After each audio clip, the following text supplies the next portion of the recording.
Deuxième partie de la 100e avec Frédéric Fougera, que je n'ai évidemment plus besoin de vous présenter. Et avec Fred, nous allons aborder des sujets absolument passionnants. En premier lieu, la crise. En second lieu, les réseaux sociaux et l'influence. Puis la communication publique. Et enfin, nous allons faire preuve de pédagogie pour les non-initiés et quelque part les initiés.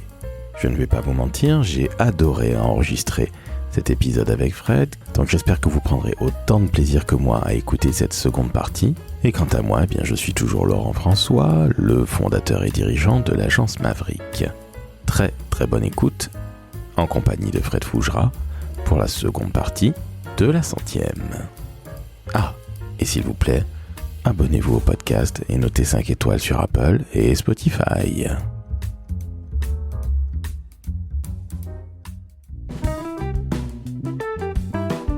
Le décodeur de la communication, un podcast de l'agence Maverick. On va parler maintenant de crise. Et Dieu sait si tu sais ce que c'est. J'adore la crise. J'adore pas les créer, mais j'adore chercher des solutions. Alors tu dis très justement, communiquer c'est s'exposer, donc prendre des risques. Ouais, c'est la vérité. Tout simplement, c'est la vérité. Si on veut vivre heureux en vie cachée, comme disaient nos anciens, à partir du moment où on fait le choix de s'exposer, parfois on n'a pas le choix d'ailleurs, mais si on fait le choix de s'exposer, on prend des risques. Si on est exposé de fait, il y a des risques. Donc oui, communiquer, il y a une part de risque. On ne peut pas l'ignorer, on ne peut pas imaginer qu'on va tout maîtriser ou que tout va se faire selon nos propres désirs, puisqu'à partir du moment où on entre dans un jeu collectif, toutes les parties prenantes vont interagir et vont avoir un éventuel impact positif, négatif, neutre sur ce qu'on va faire, sur ce qu'on va dire, sur ce qu'on va être. Donc oui, il y a une part de risque et la gestion du risque fait partie des qualités, des compétences du communicant. Mais j'imagine que gérer une crise que je n'ai jamais eu à faire, parce que je ne fais pas ce genre de choses là chez Maverick, ça doit être extrêmement excitant, épuisant également, mais quel kiff malgré tout, parce que là, bizarrement, personne vient t'emmerder. Hein. C'est pas j'aime pas, là c'est fini. Hein. Là, on est d'accord que sur la gestion de crise, le communicant est beaucoup plus respecté. Après, il peut y avoir une forme de concurrence avec le juriste, mais là, encore une fois, c'est une question d'autorité. Il ne peut pas ne pas y avoir de juriste dans une gestion de crise, comme il ne peut pas y avoir il ne peut pas ne pas y avoir de communicants. Donc, les deux ont leur place. Les deux devraient rester à leur place. Le juriste n'a pas la capacité de communiquer. Un communiqué de presse qui est relu par un juriste, ce n'est plus un communiqué de presse. Et un communicant ne va pas régler une affaire juridique. Ce n'est pas son métier. Donc là, j'ai dévié de la question, mais en tout cas, sur la partie excitante, oui, il y a une relative excitation à gérer la crise. Elle n'est pas toujours positive. Il y a une relative excitation parce que c'est une situation exceptionnelle. Donc, on est en activité exceptionnelle, en mode de fonctionnement exceptionnel. Le cerveau doit fonctionner beaucoup plus vite. Les solutions doivent arriver beaucoup plus vite. Et toutes les interactions qu'il y a autour de soi sont très fortes. Donc, dans ce sens-là, oui, il y a une excitation. Il y a une excitation dans la satisfaction de trouver des solutions, de les chercher d'abord, de les trouver ensuite et de voir leur impact. Parfois, l'excitation, elle est aussi très pénible et très dure, notamment quand il y a des victimes. Il y a aucun plaisir à gérer une crise dans laquelle on va avoir plein de blessés ou plein de morts ou un environnement qui va être détruit. Donc voilà, il y a des crises qui peuvent être excitantes intellectuellement. Il y a aussi des crises qui sont très dures émotionnellement, personnellement, parce que ce sont de vraies épreuves à traverser. Et là, justement, tu dis que chercher à jouer avec les émotions, ça peut être extrêmement dangereux au final, hein. En com de crise, pardon. C'est un jeu effectivement très dangereux parce que ça veut dire que si on essaye de jouer avec les émotions, c'est-à-dire qu'on manque d'arguments ou alors on cherche à faire le malin en manipulant les personnes. Jouer avec les émotions, quelque part, c'est manipuler. Donc à partir du moment où on cherche à manipuler, on peut être découvert, ça peut se retourner contre soi. Donc ça me paraît assez dangereux et particulièrement en situation de crise où l'idée c'est plutôt de sortir de la crise, sortir la lumière, de faire déplacer la lumière pour qu'elle ne soit plus sur vous mais sur un sujet annexe. Donc à l'organisation pour laquelle on travaille, ça ne me paraît pas être une bonne idée. Parfois, c'est peut-être la seule stratégie possible. Je dis, je redis, je répète tout le temps qu'il n'y a pas une solution, il n'y a pas une méthode pour gérer la crise. C'est vraiment chaque crise doit s'apprécier avec ses spécificités dans son temps, dans son secteur, dans son moment. Donc, à éviter jouer avec les émotions me paraît pas être une des premières recommandations en communication tout court, en communication de crise tout particulièrement. Une autre punchline, et celle-là tabasse très très fort. toujours dans la communication de crise, mieux vaut paraître coupable que salaud. Là, on est dans l'émotion absolue. Là, on est dans l'émotion forte et elle fait notamment référence aux crises dans lesquelles il y a des victimes.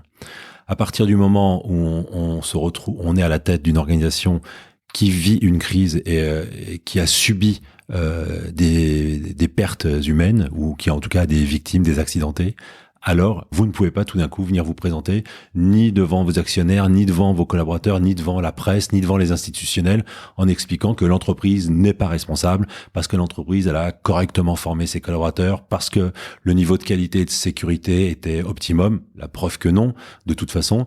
Et même donc si vous n'avez effectivement rien au final à vous reprocher, si vous n'avez aucune culpabilité, si c'est la crise est liée à un facteur extérieur, à une faute personnelle et donc pas de l'entreprise, de toute façon, la première réaction dans ce genre de situation, c'est quand même l'empathie et c'est l'attention portée aux autres. Et donc tant pis si vous pouvez pendant un temps passer pour responsable, mais en tout cas, il faut pas passer pour salaud, parce que ça, c'est la pire des choses et ça sera l'image qui vous collera le plus longtemps à la peau, alors que la culpabilité, la responsabilité, elles se dilueront dans le temps. Donc, mieux vaut paraître coupable que salaud. Une autre punchline que je trouve très très forte, et franchement, je suis un peu tombé de ma chaise. S'entraîner à ni oui ni non, c'est s'entraîner à la communication de crise. Alors, il faut que tu nous expliques tout ça parce que je trouve ça très très fort. Alors, évidemment, moi j'ai lu le livre. Je vous invite encore une fois à acheter Anthologie de la communication, Anthologie de la com, par Monsieur Fougera qui est face à moi. Mais explique-nous, s'entraîner à ni oui ni non, c'est s'entraîner à la com de crise. Explique-nous, s'il te plaît. C'est un mode d'entraînement. En fait, la communication, la prise de parole, l'expression en communication de crise, c'est une communication qui est vraiment spécifique. Elle n'est pas intuitive. C'est pas parce qu'on est un bon tribun qu'on est bon en communication de crise. C'est pas parce que on aime parler. C'est pas parce que on a du plaisir à échanger avec les autres c'est pas parce qu'on a l'habitude de faire des plateaux télé ou de répondre à des journalistes en radio ou de la presse écrite qu'on est bon en expression de communication de crise. C'est un travail spécifique, c'est quelque chose qui se travaille, c'est quelque chose qui s'entraîne, et c'est notamment il y a une nécessité à oublier et à perdre tous ces codes habituels, tous ces codes de courtoisie, de bonne éducation. Quand à l'école ou vos parents, tes parents t'apprennent, si on te dit bonjour, à répondre bonjour. Si on te demande ton nom, à donner ton nom. En communication de crise, il faut oublier tout ça. Donc il faut être capable de ne pas répondre à une question qu'on te pose. Et la meilleure façon, le meilleur exercice de s'entraîner à ne pas répondre à une question qu'on te pose, c'est quelque part le ni oui ni non. Et donc être capable de répondre ni oui ni non à des questions où on t'amène absolument à vouloir te faire dire oui ou non, et ben ça prépare ton cerveau. Alors c'est insuffisant, mais c'est déjà une forme d'exercice, parce que la communication de crise, la prise de parole en communication de crise, ça exige vraiment de l'entraînement. Mais il faut être capable de tout de suite délivrer son message, de savoir qu'on n'a que quelques instants pour passer un message clé, dire l'essentiel de ce que l'on veut que les gens retiennent, se dire qu'il faut répéter les mêmes éléments de langage, parce que peut-être que les 3, 4, 5 minutes vont être réduites à 30 secondes, et donc il faut que dans ces 30 secondes, il y ait l'essentiel du message qu'on veut donner. Et donc le journaliste, lui, là, il vient avec des questions très précises, et le répondant, donc celui qui va communiquer, qui va être le porte-parole en cas de crise, lui, il ne vient qu'avec des éléments de langage à communiquer, pardon. Donc souvent on moque les éléments de langage, on les moque notamment en politique, parce qu'on a l'impression que toute une même équipe politique se répand sur tous les plateaux pour déverser la même propagande, si on peut dire. En communication de crise, c'est pas exactement ça, mais on en est très proche. On a un message, une cible et un message très précis, et on doit absolument y rester. Et donc, peu importe quelque part la question du journaliste, quelle que soit la question du journaliste, on ne dit que ce que l'on a à dire. On ne répond pas à une question, on répond à un contexte. Donc, on vient avec ce qu'on a à dire, et il faut être entraîné pour ça. Justement, chez Tenkan, tu fais beaucoup de communication de crise, en tout cas, tu accompagnes des personnalités du monde du business et autres. Comment tu leur expliques ça? Parce que c'est loin d'être évident. Parce que certains sont d'excellents tribuns, adorent parler, et puis des fois quand la crise te tombe dessus, quand tu ne l'as pas vu venir, c'est là que ça fait très très mal. Comment tu les entraînes, comment tu les coaches, si je puis dire? Alors déjà, je ne les entraîne pas personnellement. Je travaille avec des journalistes en partenariat qui sont spécialisés sur ces questions-là, des gens dont c'est vraiment le métier, donc ils sont bien plus compétents que moi. Maintenant, quant à la question de savoir comment les sensibiliser, moi j'ai la chance d'avoir la majorité de mes clients sont des gens qui viennent en proactivité de la crise. C'est-à-dire peut-être sont-ils sensibles à mon discours. quand j'ai créé Tenkan Paris, j'imaginais que j'allais faire 80% de pompier et puis 20% de préparation. En fait, c'est plutôt l'inverse. Je fais très peu le pompier et je travaille beaucoup avec des gens qui ont la conscience, donc l'intelligence et la conscience, qu'ils ne sont pas préparés à la crise, que la crise peut leur arriver, leur tomber dessus à tout moment et qu'ils n'y sont pas prêts, que leur entreprise, leur organisation n'est pas du tout préparée à la crise. Donc c'est des gens qui ont déjà cette conscience de la crise. Donc comme je dis, peut-être c'est mon discours qui les sensibilise, mais c'est ça l'essentiel des personnes pour lesquelles je travaille. Et alors, on les prépare, on les entraîne, et il est assez simple avec 2-3 cas pour leur montrer tout de suite qu'ils sont incapables de communiquer en situation de crise. Là, je parle de prise d'expression publique. Il ne s'agit pas de les piéger ou de les humilier, il s'agit de révéler une évidence pour leur confirmer qu'ils ont tout à fait raison d'envisager de s'y préparer, de mettre leur organisation en marche pour être prête à fonctionner en cas de crise, et eux-mêmes ou d'autres porte-paroles qu'ils auront identifiés dans leur entreprise, être capables de faire ce travail si jamais un jour ça devait se produire. Et puis il y a le fait d'y être préparé, et puis après il y a la préparation plus intensive quand la crise intervient. Mais quand la crise intervient, c'est trop tard pour commencer à y réfléchir. Mais après, il peut y avoir quand même un entraînement de dernière minute, mais c'est bien d'avoir appris, d'avoir des réflexes, de le refaire 1 ou 2 fois par an, régulièrement. Ça n'a rien d'inutile. Et en revanche, c'est redoutablement efficace le jour où on a besoin de sortir cette arme et de s'en servir. Une dernière question sur la crise. Je ne sais pas si tu t'en souviens, mais quelle a été la première crise que tu aies gérée? Est-ce que tu peux en parler? Je ne sais pas si c'est la première, mais une des premières fortes crises que j'ai eu à gérer, c'était en collectivité territoriale. C'était à Nogent-sur-Marne, où une des écoles de la ville était construite sur un ancien site d'extraction de radium. Toutes ces écoles qui souvent en banlieue parisienne s'appellent Pierre et Marie Curie, et dont on disait qu'il y avait du radium en plus forte quantité qu'à la normale, et que donc ça risquait de mettre en danger les enfants.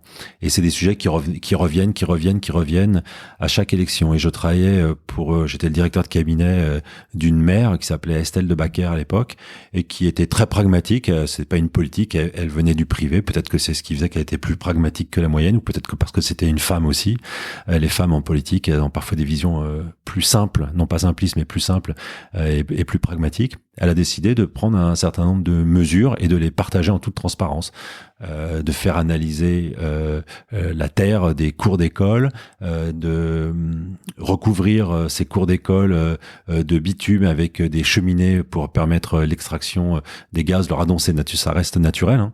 De faire des mesures régulières, d'afficher ces mesures, de contrôler ces mesures et leur évolution ou pas dans le temps, de faire aussi des analyses sur la santé des enfants sur les 20-30 dernières années qui avaient fréquenté cette école, de voir s'il y avait plus de cancer ou pas chez ces enfants. En l'occurrence, c'était pas le cas. En l'occurrence, il y avait moins de radon que si on se promène en Bretagne où naturellement il y a beaucoup plus de radon. Donc tout ça permettait en toute transparence de rassurer les gens, d'abord de savoir, parce que souvent on est dans le fantasme mais on ne sait pas. Donc là on avait des données, on savait, et on était transparent et on suivait.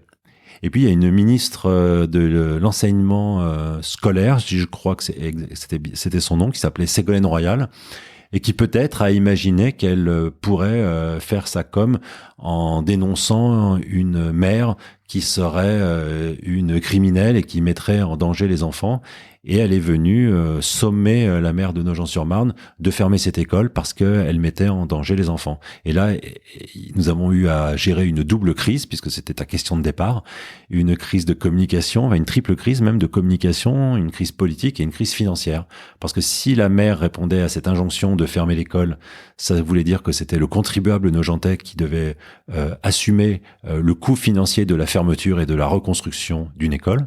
Et en l'occurrence, il n'y avait pas matière, rien ne justifiait que cette décision se prenne au regard de toutes les études et de tout le travail justement qui avait été mené. Et nous avions tous les médias à peu près contre nous, puisque évidemment c'était assez simple de dire cette femme est une folle, elle veut tuer les enfants dans sa ville. Enfin, quelque part, ça permettait de raconter une histoire, tout à fait, de faire de l'événement déjà médiatique autour d'une histoire un peu sordide.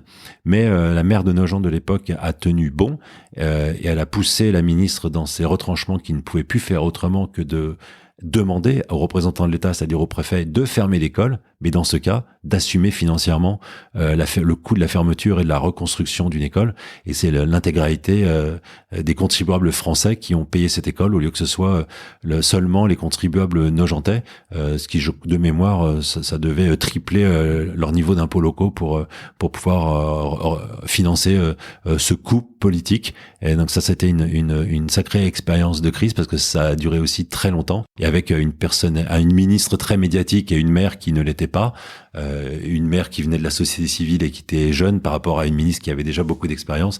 Voilà, des médias qui étaient bien plus emballés et certainement bien mieux gérés aussi côté ministériel que de notre côté, que de mon côté, qui n'avait pas cette expérience des médias politiques et nationaux. Donc voilà, ça c'était certainement une des premières crises, en tout cas les plus importantes que j'ai eu à gérer. Eh ben, on salue Madame de Backer qui a été sévèrement ovérée, si je puis dire. Je dis bravo parce que, en effet, Ségolène Royal, c'est quand même une rockstar. Mais oui, ça l'était déjà à l'époque. Exactement, ouais, ça l'a toujours été finalement. On l'a toujours connue, célèbre, si je puis dire, depuis 80, donc ça date pas d'hier. Je dis bravo à cette dame. Elle a été réélue ou pas? Elle n'est plus élue aujourd'hui. Elle n'a pas été réélue. Ah, pas pour cette raison. Pas pour cette raison-là. Pas pour cette raison. Bon, Peut-être parce que c'était une femme. Alors peut-être aussi, mais tu verras qu'on va parler des femmes. Tiens, je rebondis sur la communication publique et politique puisque ça fait partie de tes grands chapitres. Et là tu dis, une règle simple de la com publique ou politique, c'est d'être accessible au plus grand nombre. On est bien d'accord, c'est le bon sens qui parle, mais j'ai l'impression que ça n'est pas nécessairement un bon sens près de chez tout le monde, si je puis dire. La différence entre la communication publique et la communication politique par rapport à la communication corporate, c'est que la communication corporate, souvent, elle définit une cible. Donc, elle identifie une communauté à laquelle elle souhaite s'adresser. Quand on fait de la communication politique au public, alors la communication politique, on s'adresse à tous les gens en âge de voter, et la communication publique, quelque part, on s'adresse à tout le monde, que les gens soient électeurs ou pas. De toute façon, ce sont des utilisateurs de l'espace public et de la ville. Et donc, pour avoir la meilleure relation, encore une fois, communiquer, c'est créer la relation. Pour avoir la meilleure relation avec cette cible qui est globale, mais il faut arriver à la toucher, il faut l'approcher, il faut arriver à dialoguer avec elle et à s'en faire comprendre. Donc c'est vraiment un des enjeux de la com publique, c'est vraiment de pouvoir toucher toutes ces cibles, et pour ça il faut être le plus accessible possible. Accessible parce qu'il faut que le message puisse passer dans le sens circuler, et il faut que le message puisse passer dans le sens être compris. Et la clarté du propos, c'est également une énorme force, une très grande force. Et la clarté du propos, évidemment, ça paraît évident, mais c'est aussi beaucoup plus simple. Et on a tous à l'esprit, et je ne dis pas que j'aurais fait mieux, c'est pas une question de jugement, c'est juste une question de mémoire. Nous avons tous à l'esprit la communication qui a eu lieu au moment de la crise Covid, les premières communications, où il y avait tellement d'injonctions contradictoires, où on expliquait aux gens qu'il fallait pas aller travailler, mais on expliquait qu'on avait besoin de gens pour l'agriculture, on expliquait qu'il fallait pas porter le masque, ça servait à rien, mais après on disait que le masque était obligatoire. Alors il y avait une telle méconnaissance du sujet, pas par incompétence, parce que vraiment on était face à de l'inédit total, qu'on a pu noter de grosses cacophonies dans la communication publique. Là, on n'était pas du tout dans la clarté, quoi. Et là aussi, ça montrait une chose, c'est qu'en matière de communication, il faut qu'il y ait un pilote. Et là, il y avait plein de pilotes différents. Il y avait un pilote à l'Élysée, il y avait un pilote chef du gouvernement, il y avait des pilotes dans les ministères, il y avait des pilotes en région, dans les villes, alors qu'il aurait fallu qu'un seul pilote en communication tout court et en communication de crise, assurément, il ne peut pas y avoir plusieurs pilotes de la com, quoi. Au risque qu'il y ait plein d'injonctions contradictoires. Et que ce soit la cacophonie. L'authenticité, c'est l'égal de la crédibilité, du moins souvent. On est bien d'accord, Fred? En tout cas, c'est ma pratique. Je pense qu'on a beaucoup plus à gagner, à être authentique, du coup, à être singulier. La singularité en communication, c'est important. En communication politique aussi, évidemment, mais de façon générale, comment se distinguer si ce n'est par sa singularité? Donc, si on est lisse ou comme tout le monde, on ne sera pas identifié. Et c'est beaucoup plus facile d'être soi-même, parce qu'on n'a pas besoin de chercher à construire un personnage ou une histoire. On est ce qu'on est, avec ses forces, avec ses faiblesses. Mais quelque part, cette singularité, elle permet de se distinguer. Et c'est finalement pour moi une force. En politique aussi, la communication est responsable. Tiens donc. En tout cas, je le souhaiterais. On est bien d'accord. On le souhaiterait. Donc rien d'autre à rajouter sur ce sujet. Mais je pense que l'homme et la femme politique doivent être des rôles modèles et donc jouer de leur popularité, si ce n'est de leur notoriété, pour être justement responsables. Et ça serait bien qu'ils le soient. C'est pas toujours le cas. Un dernier point sur la com publique, où là tu dis quelque chose qui est absolument fondamental. Il n'est plus possible de ne pas considérer un usager comme un client. Il ne faut pas sombrer dans le clientélisme, que soyons bien clairs. Mais oui. Mais c'est intéressant que tu évoques le clientélisme parce que quand l'animal politique se présente aux élections, là, le clientélisme ne le dérange pas et Jamais. donc chaque potentiel électeur est donc bien un client. Et une fois élu, finalement, alors ce n'est pas lié directement à sa fonction d'élu, mais après à l'administration à la tête de laquelle il se retrouve, finalement, l'administré n'est plus tellement considéré comme un client ou l'usager n'est plus tellement considéré comme un client. C'est aujourd'hui une exigence en fait des gens. Il y a des nouvelles exigences, des nouvelles façons de vivre, de consommer la vie, de consommer les services publics. Et donc c'est une erreur si on ne considère pas les gens comme étant des clients et comme ayant des attentes légitimes de clients. Donc ça veut pas dire qu'il faut pas se faire respecter, ça veut pas dire que le client a toujours raison, mais en tout cas un client ça se respecte, ça se considère. Je vais prendre un exemple auquel j'ai été confronté aujourd'hui même. Une amie qui ouvre un restaurant, qui reprend un fonds de commerce pour ouvrir un restaurant, et il lui faut obtenir une autorisation pour avoir une terrasse permanente et une terrasse estivale. Eh bien, dans cette très grande ville dans laquelle elle se trouve, d'abord, alors que c'est une continuité, un renouvellement, il faut refaire 2 dossiers et repartir de A jusqu'à Z. Et on l'informe que l'instruction, déjà le seul mot instruction me paraît tellement décalé, demandera minimum 2 mois. Alors 2 mois pourquoi ? 2 mois pour pas grand-chose, puisqu'il s'agit juste de reproduire une autorisation qui est déjà faite. Mais voilà, là on est complètement déconnecté entre ceux qui ont besoin de travailler et ceux qui vont produire de la richesse pour financer ceux qui accordent les autorisations. Là on n'est pas considéré ni comme un usager ni comme un client, mais comme un citoyen des années 60. On va maintenant parler de pédagogie. Et là, c'est pour tordre le cou à toutes les idées reçues. Idées reçues et fantasmes aussi. Oui. Beaucoup de fantasmes sur la com. Et là, tu dis quelque chose qui est absolument magnifique. Pour justement contrecarrer toutes ces bêtises, la communication n'est pas là pour prendre le pouvoir, mais pour en donner. En fait, derrière cette formule, c'est une réflexion-réaction par rapport à beaucoup dans l'entreprise ou dans les organisations qui ont peur que la com prenne trop de place. Mais la com, elle vient pas prendre la place des autres, elle vient donner de la place aux gens. La com, elle vient pas prendre la lumière, elle vient donner ou mettre de la lumière sur les autres. Donc oui, la com peut aussi parfois prendre la parole si elle est dans une fonction de porte-parole, mais c'est toujours au service des autres, c'est toujours au service de l'entreprise, au service de la marque, au service de la promotion du service, pour aussi préserver, protéger en cas de situation de crise. Donc la com, elle est pas là pour dominer ou prédominer quoi que ce soit. La com, elle est là pour donner du pouvoir, et plus la com est forte, plus elle donne du pouvoir à chacun. Donc la com ne prend la place de personne, elle donne une meilleure place, plus valorisante à celles et ceux qui peuvent en avoir besoin au sein de l'entreprise ou d'une organisation. Alors vous qui nous écoutez, vous le notez, vous le passez à tous vos patrons et patronnes pour que tout le monde comprenne bien que la com n'est pas une voleuse. Une autre très belle punchline. En communication, l'objectif est d'être écouté et de convaincre, et pas de s'écouter. Enfin, qu'est-ce que c'est que ça, Frédéric ? Enfin, qu'est-ce que c'est que ça ? Qui n'a pas assisté à un discours, une présentation qui n'a en réalité aucun intérêt, où seule la personne qui s'exprime se fait plaisir en s'écoutant parler et non pas en partageant quelque chose, en ne transmettant rien. Donc évidemment, la communication, c'est pas ça son boulot. Donc j'espère que c'est rarement ça, mais en tout cas, parfois le donneur d'ordre peut nous pousser à faire en sorte que lui va prendre du plaisir à s'écouter, mais ne va rien partager, ne va rien transmettre. Donc il faut veiller à ça, et c'est aussi un petit rappel. On n'est pas là pour s'écouter ou pour se faire plaisir, on est là pour écouter et pour se faire entendre. Merci, la communication n'est pas synonyme d'onanisme. Merci de le rappeler, Fred. Très intéressant, tu l'as évoqué tout à l'heure. Avec la crise Covid, la communication ne se découpe pas. Elle ne peut avoir qu'un seul pilote et une seule vision. La question de la vision en communication, elle est vraiment clé. La communication, c'est essentiellement ou avant tout de la cohérence, de l'unité dans le discours, dans l'image. Donc, elle ne peut être portée que par une seule personne, une seule vision. Et il y a des entreprises qui ne comprennent pas ça.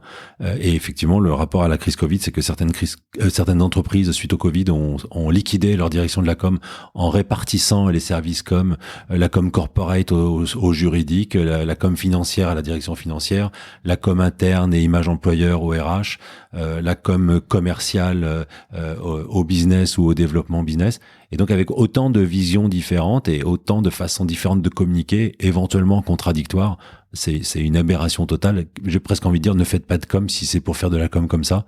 La com, elle doit être portée par une vision. Une vision, c'est une personne. Après, la com, elle travaille au service de plein de clients internes et donc au service du recrutement, au service de la finance, notamment dans les groupes cotés ou quand il y a des obligations de communication financière, au service des RH pour le recrutement. Donc au service de plein de clients internes, chacun avec une facette de la communication, mais avec une vision et une cohérence qui ne peut pas se diviser. Est-ce que tu dirais que avoir le sens de la communication ou être un professionnel de la communication, c'est avoir le goût des autres? J'en veux pour preuve un de tes livres. Jeu de mots ou sympathique référence. Mais oui, la communication, c'est d'écoute, de l'observation et donc de l'empathie. Si on ne s'intéresse pas aux autres, si on n'a pas envie d'entrer dans les autres, de les connaître, de les comprendre, de ressentir leurs sentiments, leur sensibilité, il faut faire un autre métier parce que personne n'est obligé de faire de la com. Mais par contre, il faut avoir ces qualités-là pour bien faire de la com. Nous sommes bien d'accord. On passe aux réseaux sociaux et après on va passer aux questions du public. Alors je peux dire que dans les questions du public, ça tabasse aussi. Question des professionnels peut-être. Ah oui, que des professionnels. Enfin, tu verras, mais j'ai trié tout le monde sur le volet. C'est un petit peu l'équipe de France de la communication qui pose une question à son grand capitaine, à son grand commandeur, si je puis dire. Bref, vous verrez, c'est un private joke. Les réseaux sociaux, très intéressant. Il ne faut pas confondre popularité avec notoriété et influence. Est-ce que tu peux nous expliquer ces trois concepts? Parce que je pense qu'il y a beaucoup de jeunes qui nous écoutent et qui se disent « je suis populaire, donc je vais pouvoir être influent et je vais devenir riche et célèbre ». Alors peut-être, mais pas obligatoirement. Effectivement, trois nuances importantes sur ces trois mots que parfois on ne manie pas en mesurant la vraie valeur. Et pour parler de valeur, je pense que la popularité, c'est une valeur quantitative. C'est je suis connu d'un très grand nombre de personnes. C'est une chose. La notoriété, elle, c'est une valeur qualitative. C'est-à-dire que je suis reconnu, je suis notoire. Et donc, je suis peut-être connu par moins de monde, mais en revanche, on me reconnaît des qualités. Et l'influence, c'est une valeur ajoutée, quelque part. C'est parce que je dis ou je fais quelque chose que je vais être suivi. Donc, la notoriété, la popularité et l'influence peuvent aller ensemble, mais il ne faut pas confondre les trois. Et évidemment, pour être influent, il faut un minimum de notoriété et un peu de popularité, mais beaucoup de popularité ne suffit pas à être notoire ou à être influent. Et justement, on ne devient influenceur que lorsqu'on est utile à une communauté. Ça, c'est important de le rappeler, notamment aux plus jeunes qui souvent me demandent comment on fait pour être influenceur. Et en fait, je pense que c'est pas une question, c'est pas une bonne question, c'est pas une question à se poser. En fait, on ne cherche pas à être influenceur, on le devient et on le devient parce qu'on a été utile à une communauté, utile parce qu'on fait rire des gens, utile parce qu'on apprend à des gens, utile parce qu'on touche des gens. Donc, peu importe le sujet, la thématique, mais c'est parce qu'on va apporter quelque chose à des gens qui, en se regroupant, forment une communauté. Là, on va devenir au moins populaire et notoire, et peut-être influent en fonction du sujet qu'on traite, s'il est professionnel, pas professionnel, s'il est technique ou pas. Mais chercher à être un influenceur, je pense que c'est pas un bon chemin à prendre parce qu'on risque de ne pas le trouver. C'est par le travail et par l'utilité qu'on va éventuellement avoir ou jouer une influence sur un certain nombre de gens qui s'intéressent à votre travail, justement. Merci de le rappeler à nos chères petites têtes blondes ou les très très jeunes, puisque j'ai appris qu'il y avait la moitié des gamins américains qui voulaient devenir célèbres. Juste ça, c'était leur job. Mon Dieu. Une dernière punchline. Dans l'influence, c'est pas la taille qui compte, mais l'engagement. Et là, tu viens de le dire, il faut apporter quelque chose aux gens. Mais exactement. Là, il y a eu longtemps ou au moins quelques années après le début des réseaux sociaux, une course à la taille. On ne pensait n'avoir de valeur que si on avait un nombre extrêmement important de followers ou d'abonnés sur ces comptes sociaux. Après, on s'est rendu compte que les nano-influenceurs coûtaient beaucoup moins cher et pouvaient rapporter beaucoup plus. Pourquoi ? Parce qu'on comprenait qu'ils avaient des cibles ou des communautés beaucoup plus ciblées, et que donc l'impact qu'ils pouvaient avoir sur leur cible, même si elle était moindre, était beaucoup plus fort que des communautés très larges qui finalement sont beaucoup plus dispersées et ont moins d'intérêts communs. Quand on a 1 million de followers ou 1000 followers sur une même thématique, le million a plus de probabilité de ne pas avoir autant de force et d'intérêt commun que le 1000 à côté, qui lui peut-être sera davantage concentré en intérêt collectif. Et on le voit, et cette notion d'engagement, on le voit aussi. Je l'ai vu quand je bossais dans la restauration comme VP du groupe Elior, et je l'ai vu avec les grands chefs cuisiniers. On avait un sentiment qu'il y avait aussi là une course à celui qui aurait le plus grand nombre de followers sur les réseaux sociaux. Mais si certains avaient 100 000, 200 000, 300 000 followers sur les réseaux sociaux, ce qui était intéressant, c'était de voir qu'il y en avait qui avaient tout de suite 300, 500, 600 engagements, 1000 engagements quand ils faisaient une publication, et puis d'autres qui avaient 3, 15, 20 engagements sur leur publication, alors qu'ils avaient des communautés gigantesques. Ben oui, parce que probablement que certains avaient dû faciliter ou s'aider à faire grossir leurs chiffres d'abonnés, mais que ce n'était pas de vrais abonnés, et donc ça montrait bien que c'était pas la taille qui comptait et qu'il fallait suivre, et donc t'es pas intéressant ou important parce que t'as beaucoup de followers, mais parce que t'as beaucoup d'engagement, parce que t'as beaucoup de repartages, parce que t'as beaucoup de commentaires. C'est là où, et donc c'est cette donnée d'engagement qui pour moi est bien plus importante que la donnée du nombre en tant que telle. La donnée du nombre, quelque part, si ce chiffre est sincère et qu'il n'a pas été acheté, parce qu'on peut acheter des followers, des abonnés, mais même s'il est sincère, il ne relève que de la popularité et pas de la notoriété, encore moins de l'influence. Donc c'est l'engagement révèle plutôt la notoriété, alors que le chiffre ne révèle que la popularité. Et être populaire en tant que tel, ça sert pas à grand chose, même pas à se présenter à des élections, puisque ça veut pas dire parce qu'on est connu que les gens vont voter pour toi.